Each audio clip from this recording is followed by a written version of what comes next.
All right, hello everyone. We're going to be looking at simplifying radicals today.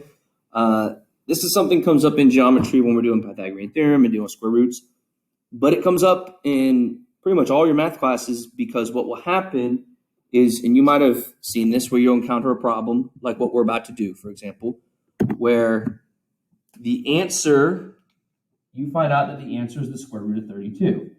But when you look at A, B, C, and D on a multiple choice test, square root of 32 is not one of the answers on there. And then you punch square root of 32 into the calculator, get the decimal form. That's not on there either. Instead, what they want you to do is they want you to do something called simplifying a radical, all right? So we're going to go through this. Before you start simplifying a radical, I think what would be helpful to think about is, let's go through the first 10 square roots, all right? So square root of 1 will be 1. And let's think of the next thing. What square root will equal 2? Well, that will be square root of 4 equals 2. Square root of 9 equals 3. Square root of 16 equals 4. Square root of 25 equals 5. Right, you follow me? We're just going to keep going. Root 36 equals 6. Root 49 equals 7. Root 64 equals 8. Root 81 equals 9. Square root of 100 equals 10. All right? So I just went through the first 10 square roots. I mean, I have given in different classes tests that have a lot of questions with square roots and radicals. And sometimes I advise my students to just literally write all of these on their test before they even begin. It just kind of helps. One less thing you have to think about while you're in the middle of solving problems. So now here we are. We need to figure out what's the square root of 32. And we need to simplify this radical right here. So let's take the first one of these numbers that can go into 32. Obviously 1 will work every time, but let's go with 4. And so what I want you to think about is 32 is made up of 4 times what? So think, 4 times what equals 32? Well, that would be 4 times 8 equals 32.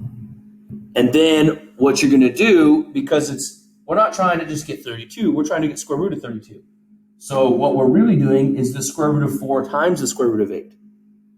See, because 4 times 8 equals 32. Now, it seems really random. Why am I doing that? Because when we made this list, I already know that 4 is one of the rare numbers that when I do the square root, I don't get some sloppy decimal.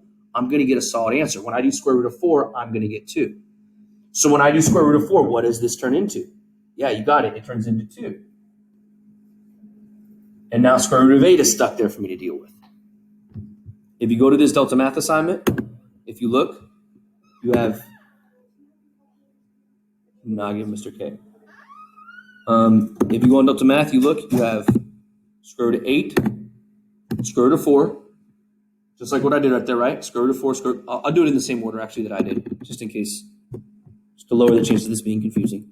Square root of 4, square root of 8, and then you do try. And look what it does on the next step. It wants you to then it basically thinks one of these square roots can be simplified. Okay? So look right here. So look at what I did. I know that square root of 8 is a sloppy decimal. I don't want to deal with that. But square root of 4 is nice and clean. It's 2. So it's 2 root 8. So let's go to that. So we have 2 square root of 8. Let's try it. Look what it tells you to do now. It's going to leave 2 there. Now take square root of 8 and break that into 2 square roots. So what that tells me is that 8, while I can't do square root of 8, that gives me a sloppy decimal, 8 can be broken down into 2 numbers, and one of those can be a square root. So think about, so let's leave 2, this 2 stays. What can 8 be broken into? What times what makes 8? And make sure you're using one of these. That way we know we can simplify it. Remember, this whole thing is simplifying radicals. Use one of these because we know when we calculate what the square root is, we'll actually get a nice clean number. So what we're going to do, 8, well, that's 4 times 2. Okay, and let's do the square root of both, square root of 4, square root of 2. And so, again, we have 2 times, what's the square root of 4? Well, that would be 2. And then square root of 2 is going to stay. And then last but not least, what's 2 times 2 going to become? That's going to become 4. So we have 4 root 2 will be the final answer. And this guided problem will get us all the way there because what I did there, I'm just following what I did up here. It's going to be 4 and 2 because 4 times 2 makes 8. Try that. And now it's happy with that, but it wants me to figure this out. Square root of 4 is 2.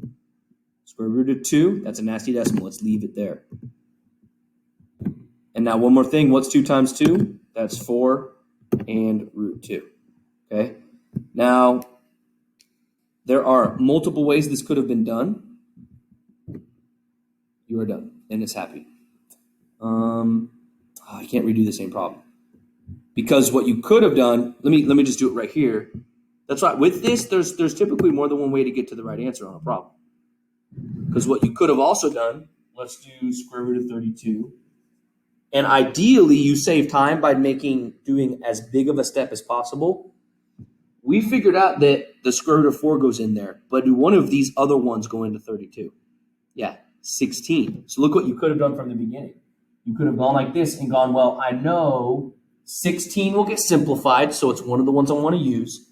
And 16 times 2 will equal 32. So if I'm doing square root of 2, square root of 16, well, square root of 2, that's a mess. I can't do anything about that. But square root of 16 becomes 4. And then now we'll rearrange them because it looks cleaner. We put 4 root 2 as our answer. Again, much faster way of doing it. But honestly, if you do it this way, that's fine too. I would say if you're in like an algebra class where you're just focusing on just this skill, doing it the long way is no problem. I think ideally, if you're in a geometry class or you're in a trigonometry class or just studying for the ACT, what will happen is the ACT is going to like to ask you a question that has nothing to do with square roots, where this ends up being your answer right here. But out of A, B, C, and D, your selections, it gives you this as opposed to that or the decimal form of it.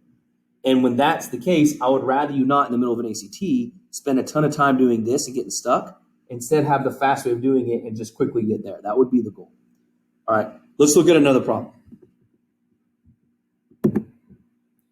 So, new problem. So, the square root of 240. So, I'm going to leave the list of all the radicals that turn into a nice whole number that don't leave us stuck with decimals. I'm going to leave that up there. And we need to figure out what the square root of 240 is. Square root of 240. All right. So when we do this, let's think about some of these things that'll work. So we could do, I'm going to assume 4 goes into there. So if you have a big number like this and you're trying to think, man, how many times does 4 go into 240? Well, answering that question is why at some point in human history we invented division, or we came up with the process of division. So what we're going to do is 240 divided by 4 equals, see how this particular calculator works? It puts it right here, and then on the far right you see the answer, so equals 60. All right, so let's go ahead and do that. So we have 4 times 60. And remember what I was doing? Put a square root here, put a square root here. What's the square root of 4? Well, that's 2. And then we have square root of 60 left over. We're not done because there's definitely some square roots living inside of there that we can deal with. So let's think. I mean, if you want to stick with 4, you could stick with 4. So let's just use 4 again. So it's 2, and then let's break this down. 4 times what will equal 60? Well, that would be 4 times 15. And so that's a square root. That's a square root. So this 2 stays there. So multiplication, multiplication. We have 2 times, what's the square root of 4? Well, that would be 2 times, what's the square root of 15? That's going to be a nasty decimal. And you can't put 4 into a 15. 9 doesn't go into 15. 16 definitely doesn't go into 15. So 15 is going to stay. 2 times 2 is 4. 4 root 15 is my answer. So let's look at this. Let's go about this one. So what I could do is I could think to myself, 4 goes in there and so does 60. That's what we did. But again, like I'm talking, the fastest way to do it, notice when we did it, there was all these steps. That's because there's a faster way to do it. Let me go to the fastest way. Does 4 go into 240? Yes, it does. But what other number here goes into 240? That would be 16. And so 16 goes into 240 as well. So let's try that. We'll do 240. Move my face out of your way. 240 divided by 16. Enter. And the answer is 15, which makes sense because that's so. Watch what I'm going to do here. Instead of doing 4 times 60, I also know that 16 times 15 will equal 240. See, there's going to be multiple ways to do some of these problems. It's just some ways are faster than others. Let's try this. Okay, it's happy with what I did, but I need to think, what's the square root of 16? Well, that would be 4. And then look what we're left with, root 15. And we're done.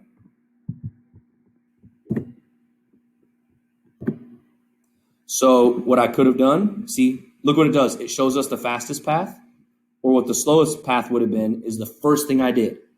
4 times 60 would have worked. 4, square root of 4 becomes 2. Let's take 60, break it down. 4 times 15, square root on both of those. Square root of 4 is 2. 2 times 2 is 4. Root 15 just sits there the whole time. Or you could have been faster and just gone 16 times 15. Square root of 16, boom, it's 4. Square root of 15, can't be solved. Okay, let's go now to the second part of your Delta Math assignment, which is just simplifying radicals. So it doesn't walk you through it at all. And this is the way it will be when you're doing it on something like an ACT. So we're doing square root of 180. Square root of 180. So let's think out of these, which ones go into 180?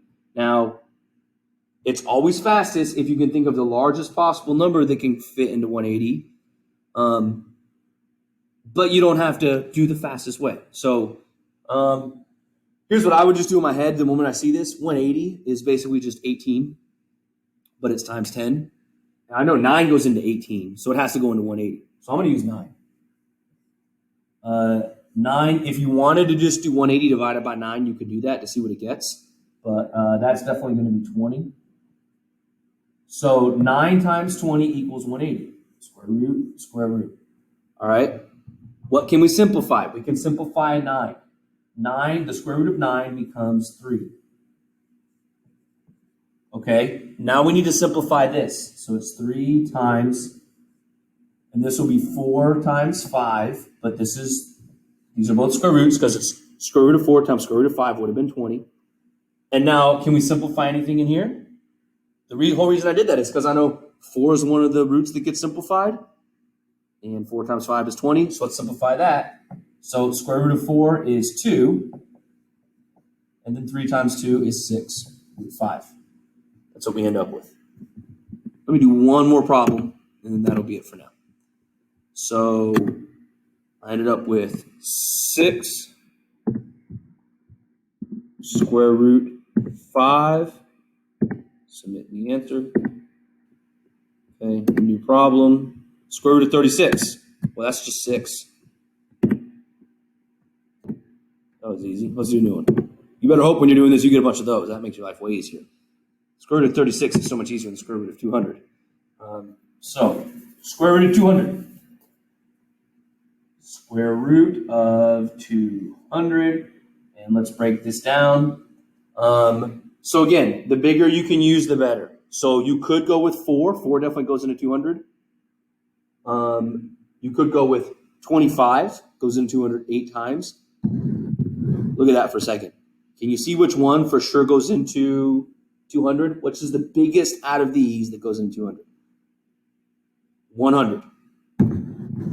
100 goes into 200, doesn't it? It'll be 100 times 2. Why did I pick 100? Well, because it's big and because it's one of these that we already have thought through. When I use 100, square root of 100 is just 10, right? So we have 100 times 2, and now put the square roots over them, because really we're saying square root of 100 times square root of 2 would be square root of 200, which is accurate. That makes sense. What is the square root of 100? Well, that's why I wrote it down over here so I don't have to think about it. Square root of 100 is 10 times root 2, And so get rid of, just 10 root 2 is our answer, and we're done. And so we can even go here.